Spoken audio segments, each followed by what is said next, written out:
Kruger National Park, late afternoon. A female white rhino lay motionless at the edge of a dry riverbed, her large frame tilted awkwardly against the cracked soil, flanks rising and falling in shallow, uneven intervals. Her skin, usually thick and armor-like, was marred by a dark, wet patch across her ribcage, dried blood around its edges, with a faint trickle still weeping downward, catching on the folds of her skin. The riverbed behind her told no story, no tracks, no marks of struggle, no sign of predator or flight. The grasses nearby swayed softly in the breeze, unaware of the weight that pressed into the land beside them. She did not lift her head when Ranger Sifo Nkosi arrived, his boots barely crunching the dirt as he approached from a distance, careful not to startle what strength she might still possess. But she didn't move, not her shoulders, not her limbs.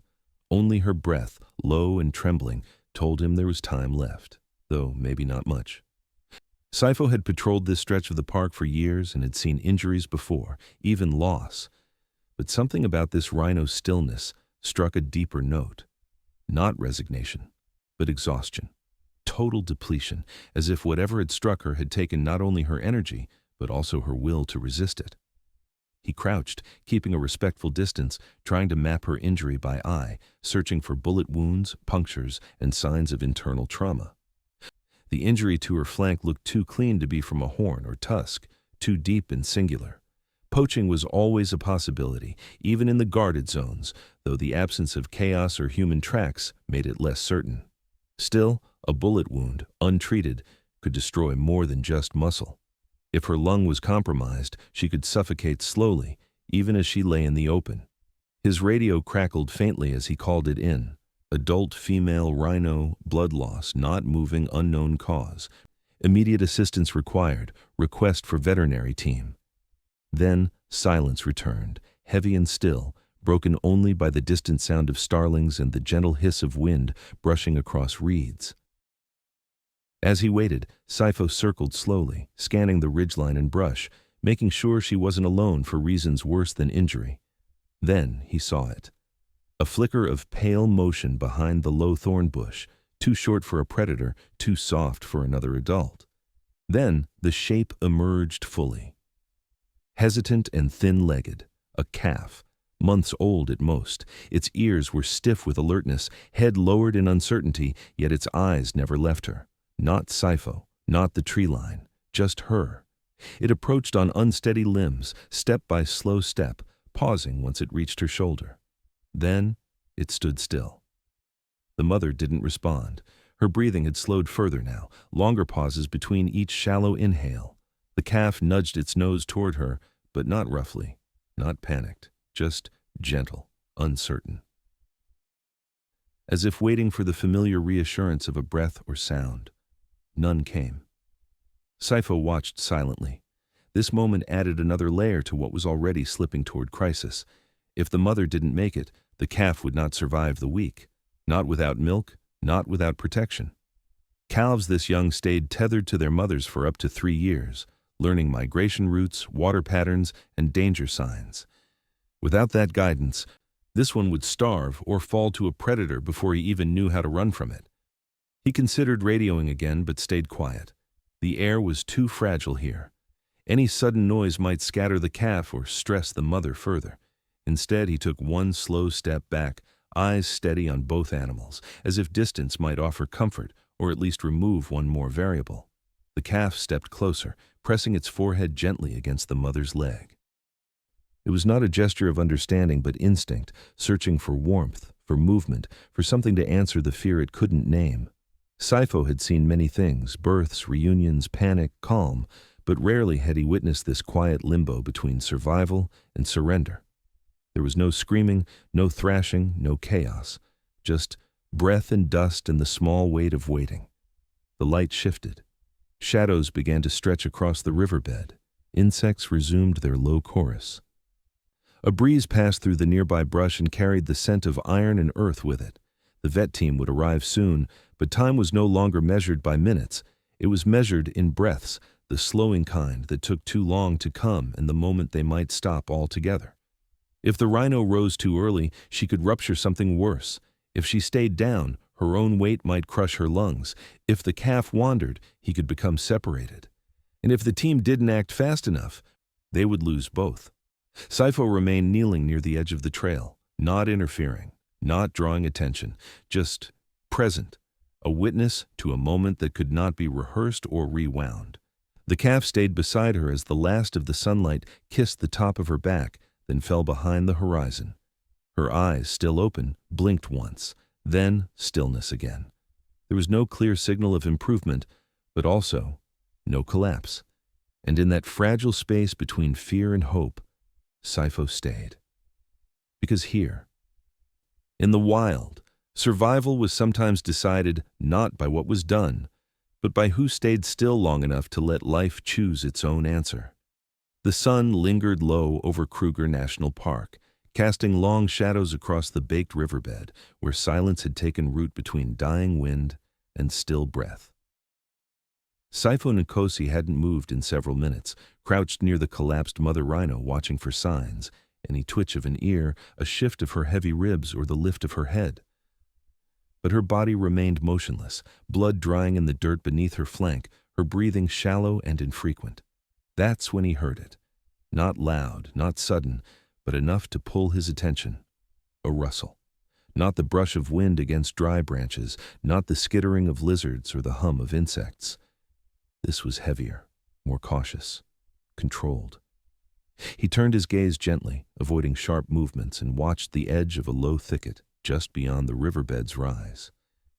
A pair of small ears appeared first, rising cautiously from behind a split bush, followed by a hesitant gray snout and a pair of wide, blinking eyes set into a face that looked too young to carry such weight. The calf stepped forward, a small rhino, thin and clearly unweaned, legs stiff with caution. Its steps were barely audible against the cracked dust, and the way it moved suggested no panic, only pause, as though unsure if the world had room for it without her. The calf didn't cry out, didn't run, and didn't collapse in a fit of frantic confusion.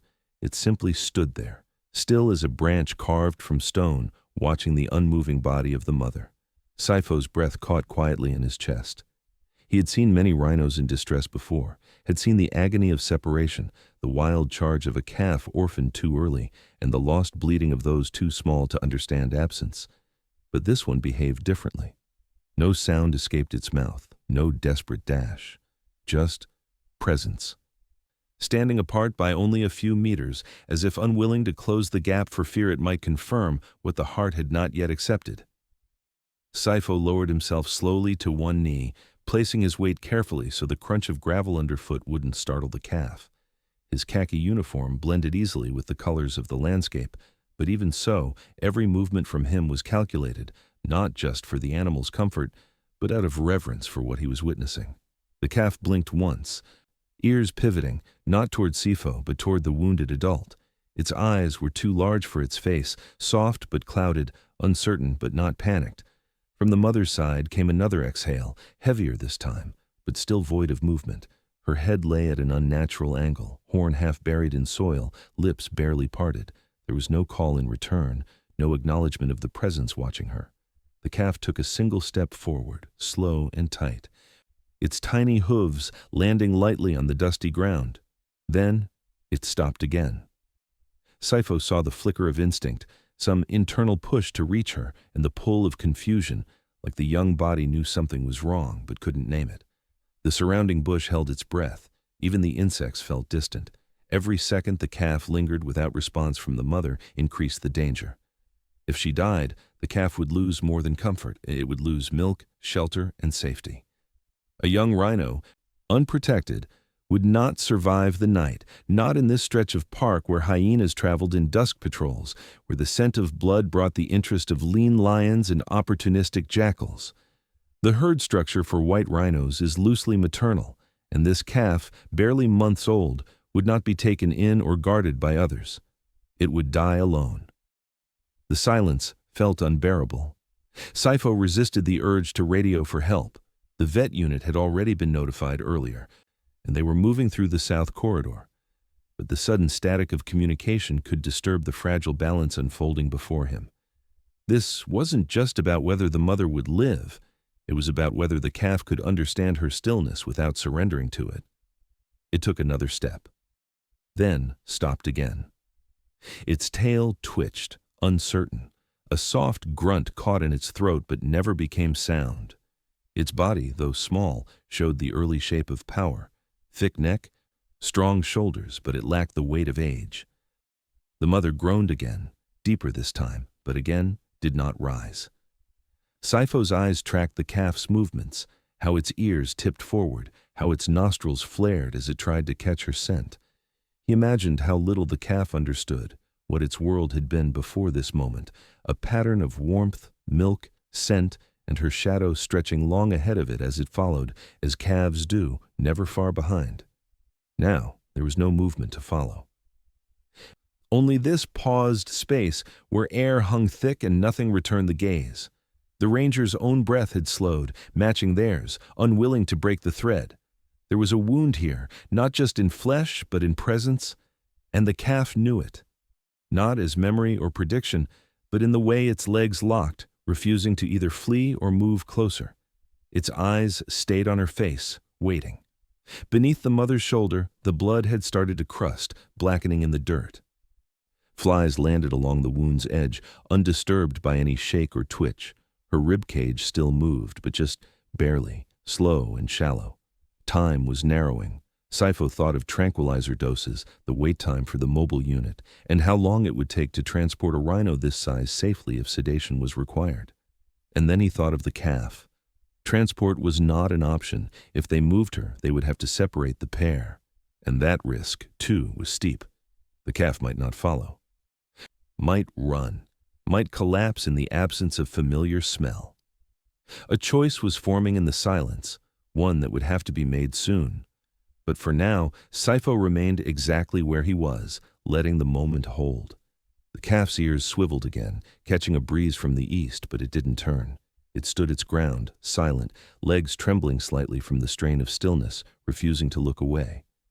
And in that silence, with the dust curling up from the cracked earth and the weight of the sun falling low, there was no urgency. Only waiting. Only watching. Only the question hanging between mother and child, asked again and again without words.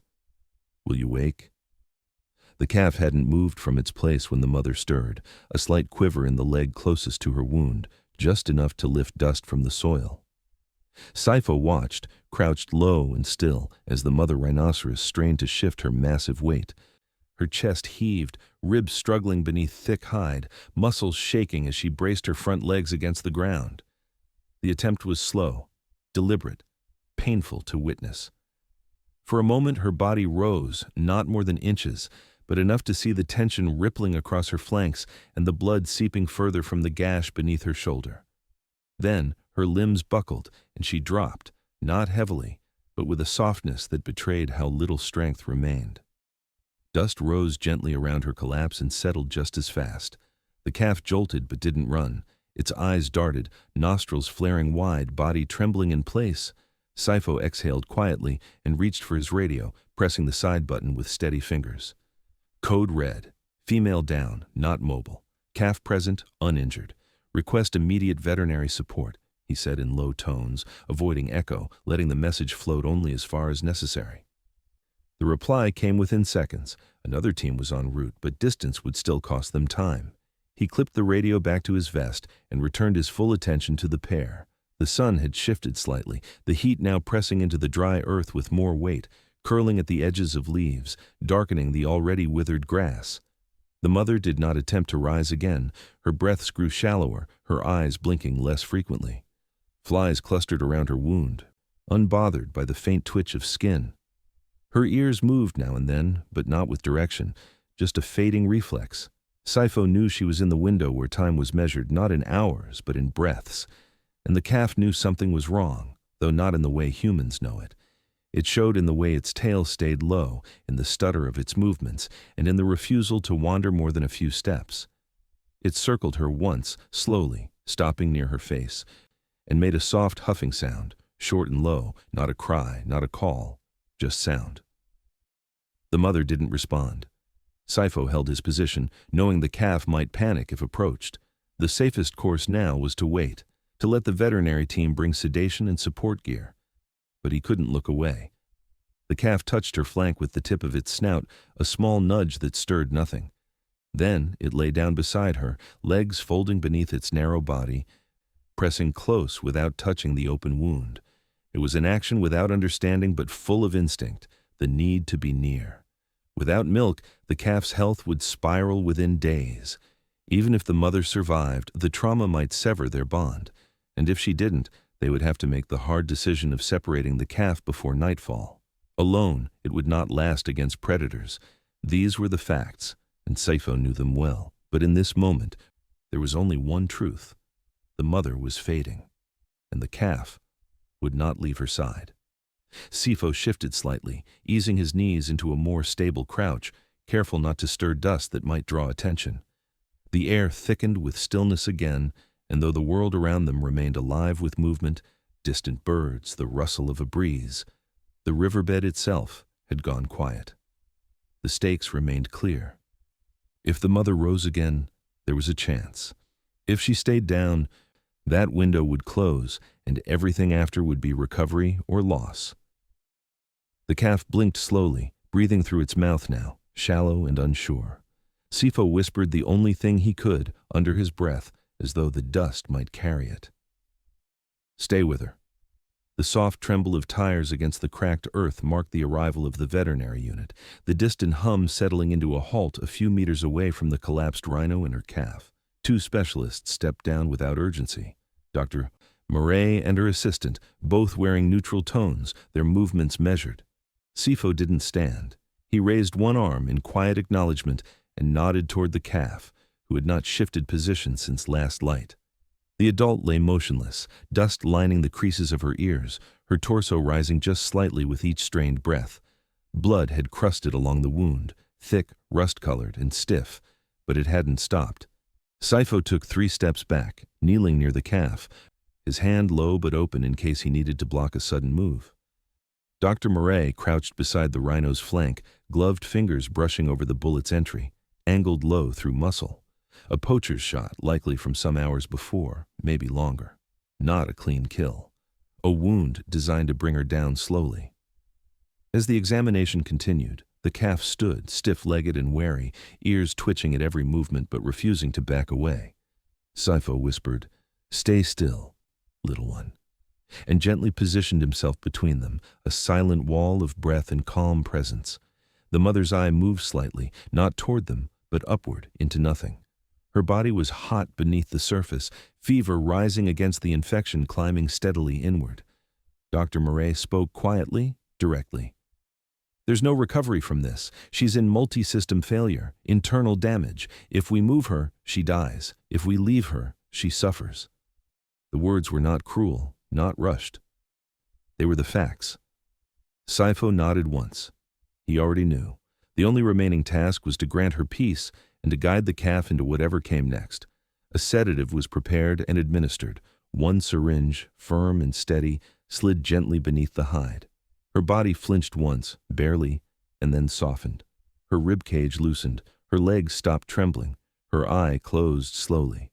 Saifo turned his focus to the calf, who had begun a small, tight pacing loop, a panic cycle tightening with every step. Saifo moved forward, arms wide but low, whispering more with breath than voice. "You're safe now," he said, not for understanding, but for rhythm. The calf backed away 2 paces, then froze. Saifo didn't touch him, just stood, matching breath to breath. The animal stilled. Behind them, Dr. Murray completed the procedure. No loud sound, no panic, just one last act. Saifo did not look back until it was done. The wind had picked up slightly, sending a scatter of dry leaves across the riverbed, breaking up the dust that had settled through hours of stillness. The Rhino's body no longer rose with breath. Her final moment had been painless. The calf let out one small exhale, sharp and brief, as if releasing something held too long. Saifo stayed beside him. No leash, no barrier, just the slow presence of shared space. The stakes were now clearer than ever. Without his mother's milk, the calf would begin to weaken within 36 hours. If he bolted into the bush, he'd be lost to the wild, alone, vulnerable.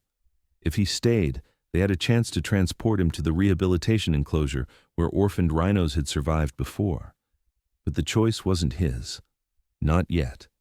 As the sun lowered toward the tree line, its light filtered across the rhino's body, casting long shadows across her still frame and the small figure beside her. Sifo looked out over the riverbed, then down again at the calf, who had taken one step closer to him, unprovoked.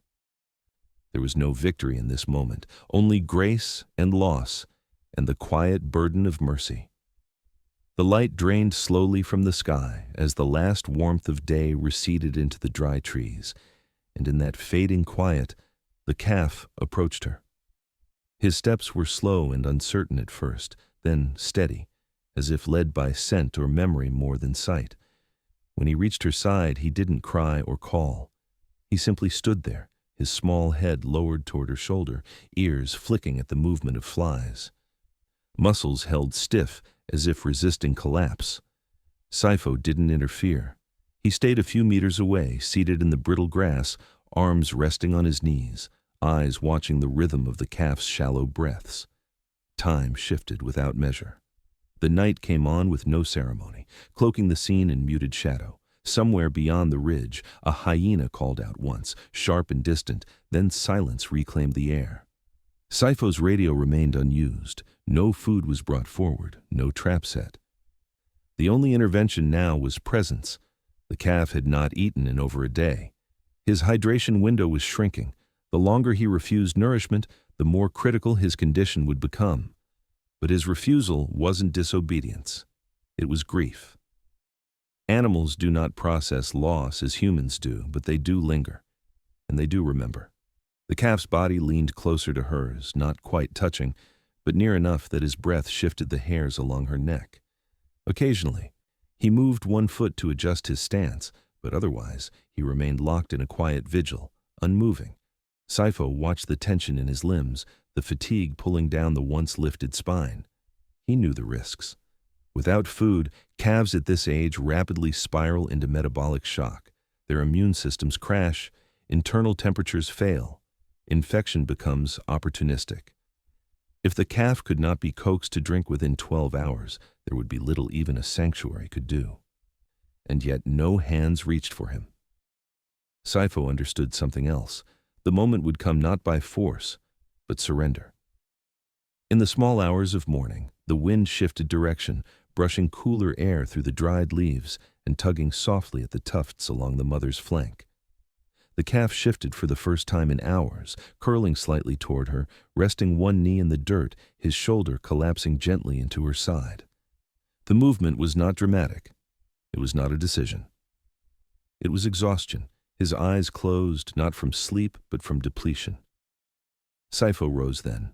He stepped quietly toward them and knelt nearby, laying a hand in the soil, not on the calf, not yet. A bottle was placed near the base of the slope, filled with specialized formula, warm but not hot. No words were spoken. Sifo simply sat again and waited. The calf didn't react, but his breathing slowed, deeper now, though weak. His side rose and fell, sinking unknowingly with the man nearby. In that stillness, as the first stretch of dawn light brushed along the horizon, Sifo reached gently to the bottle and laid it beside the calf's front hoof. Still no movement, but that placement mattered. It was the first invitation, no threat, no demand, just quiet availability. The next hour would decide everything. The last of the stars faded from view, replaced by a faint lavender hue stretching low above the trees. A single bird called out, sharp, high-pitched, and brief. Sifo turned toward it, then back again. The calf's nostrils flared once, a subtle test of scent. He didn't reach for the bottle. He didn't stand. But he didn't step away. That, too, was a beginning. And in the hush of that early light, with the grass shifting gently beneath the wind and the riverbed cooling underfoot, Sifo stayed. He would not leave until the calf made the next move. The horizon remained pale, caught between the last breath of night and the muted promise of day.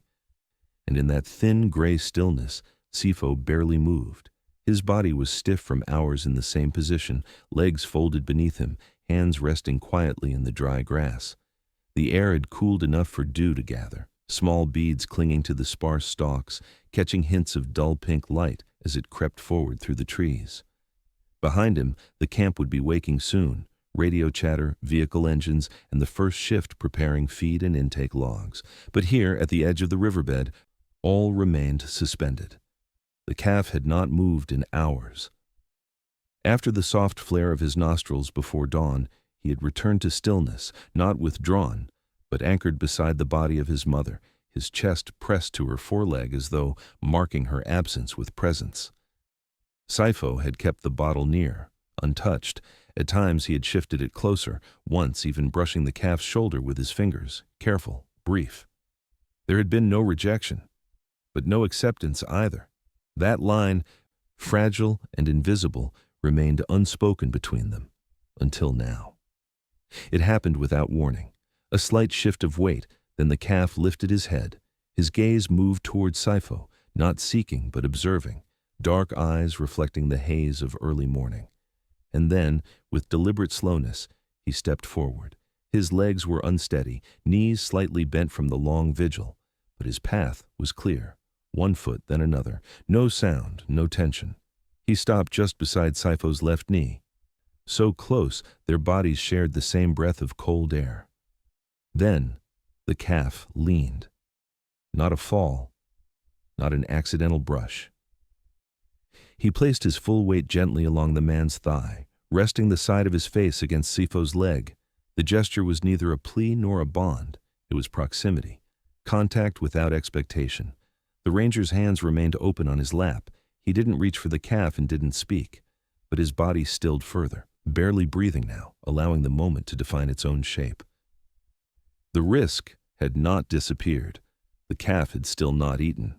Dehydration loomed, muscle loss would follow, but in that quiet decision to close the distance, something shifted. A line had been crossed, not from wildness into domestication, but from isolation into awareness. He had acknowledged the presence of another. Minutes passed like that. Birds began to stir in the canopy. The wind moved gently across the water, lifting small ripples and pressing scent toward the trees. Somewhere, far off, another ranger called over radio static, but here, in this fragile closeness, no sound interrupted. Sifo allowed his hand to drift, finally, barely grazing the calf's shoulder. The hide beneath his palm twitched once, then calmed. A sigh left the calf's nostrils. The bottle was not touched that hour, but it would be later. Trust never arrives in a single act. It gathers, slowly, from stillness, and as the first full light spilt over the ridge, the two remained there, man and calf, joined not by comfort nor fear, but by the silent knowing of shared survival. By the time the heat rose high enough to shimmer across the grassland, lifting mirages from the earth like breath, the decision was no longer a choice, but a quiet unfolding of the inevitable. There was no urgency now, only the slow movements of understanding that passed between man and calf, like a language with no words. Sifo had stayed near the clearing all night, never leaving the perimeter where the mother had fallen, and though the body had been taken hours earlier, the calf remained, tethered not by rope but memory. He hadn't called out. He hadn't run. Instead, he had moved with the stillness of something waiting for what could no longer return. His small frame bore the signs of early fatigue, knees beginning to buckle without warning, ribs visible beneath the short fur, breath shallow in the late morning sun. Sifo had radioed in for transport as the first birds began to stir above the acacia branches, and now the trailer sat at the edge of the dirt track, its ramp angled down into the grass, open and waiting. There would be no force used. There couldn't be. Not with this one. Calves so recently bereft could shut down entirely, refusing movement, refusing food, sliding quietly into a stillness that even medicine could not always undo. The sanctuary team had been clear. If the calf didn't accept transition, if trauma overrode instinct, survival rates dropped sharply. But Sifo, seasoned though he was, had seen something shift in the early light. The calf had leaned into his leg, not with dependence, but with shared presence, as if to say, "I see you are still here," as if that mattered more than anything else. Now, Sifo held a loop of padded rope in one hand, fingers slack around the worn cotton. He did not speak. He did not step forward. He simply stood near enough for the calf to sense his shape, his quiet, his breath. The wind shifted once, moving eastward across the plain, stirring the edge of the ranger's shirt and lifting the edge of dust near their feet. The calf turned his head slightly, then stepped forward, not toward the trailer, but toward Sifo, brushing his shoulder lightly against the man's thigh. That was enough, with a motion rehearsed 100 times before. Sifo lifted the rope and gently slipped it across the small head, guiding it into place not with command but with gravity, like placing a hand on still water. There was no protest, no alarm, just a blink, a shift of weight, and the low sound of hooves brushing dry grass. They began the walk together, a few paces, then pause, then a few more. The other ranger stayed behind, offering space, watching in respectful silence. When the trailer was reached, the calf paused again at the foot of the ramp. He did not balk. He did not cry. He simply looked, tilted his head once, and stepped up. Inside, the straw bedding had been laid thick, and the interior smelt faintly of hay and rubber. He turned once, circled, then folded slowly to the ground, tucking his legs beneath him and lowering his head toward his chest. There was no sign of fear, only fatigue. And in that fatigue, a kind of trust, fragile and instinctive. Sifo remained at the entrance, his frame silhouetted against the light, his hands loose at his sides. He didn't close the gate right away. He let the door hang open, as if to offer a choice even now. But the calf did not move. The looped rope had already slipped from his head, untouched since entry. For several long minutes there was only the sound of wind moving through the dry savanna and the occasional creak of the vehicle settling on its axles. The moment held.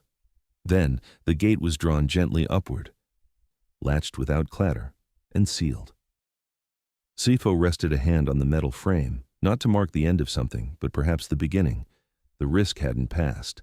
Calves separated from their mothers at such an early age often struggled with bottle feeding. Dehydration could come quietly, hidden under silence. Infection could bloom beneath the surface without warning. And grief, though not expressed in the ways humans often mistook, could suppress instinct, override appetite, and flatten the will to rise. But he had entered willingly, and that mattered.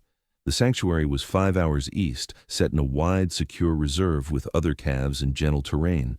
They would watch him, they would feed him, they would wait for him to adjust. But what he had done here, this act of walking forward, of choosing movement, was the rarest threshold. Not all made it across. As the engine rumbled softly to life and the wheels began their slow roll down the dusty track, Sifo walked alongside it for a few paces. Then he stopped. His eyes followed the outline of the trailer until it blurred slightly in the heat, then disappeared behind a stand of low thorn trees. He did not speak. He only stood still. The grasses around him bent in slow waves, whispering against each other like a low tide drawn inland. Overhead, a single vulture circled, distant and without threat. And somewhere beyond the far ridge, a herd moved slowly into open shade, unaware of what had been lost or what had just begun. The journey had been long and silent, marked only by the low hum of tires and the occasional shift in the calf's position inside the trailer. Small movements, barely audible, like someone testing the air for meaning. No one spoke much during the drive. There was nothing urgent left to say. When they reached the sanctuary, the sun had begun its slow descent behind the acacia ridgeline, casting elongated shadows across the fence line, softening the angles of the open field that stretched beyond the gates. The entrance was simple, just a wide clearing with a low reinforced barrier and a waiting team of handlers in khaki and muted greens. They stood in quiet readiness, clipboards set aside, their attention resting solely on the still shape inside the trailer. Sifo stepped out first, his boots touching down on dry ground, as though he were stepping onto something unfamiliar. He didn't open the gate immediately. He waited, letting the moment settle. The handlers moved without sound, looping the gate's mechanism and easing it downward. The calf didn't rise at first. He blinked slowly, ears twitching once, then twice, before he unfolded his limbs and pushed himself upright. His movements were cautious but unbroken, balanced in a way that suggested not confidence but acceptance. One of the handlers extended a hand, not to touch, only to guide, and the calf moved toward the light without hesitation. Each step was deliberate, bones shifting beneath smooth hide, dust rising in small clouds beneath his hooves. As he reached the edge of the trailer, he paused, not in fear, not in resistance, but in a thoughtless pause, as if the body had asked the mind for one brief moment to gather itself. Then he stepped out. The air around him changed, freer, fuller.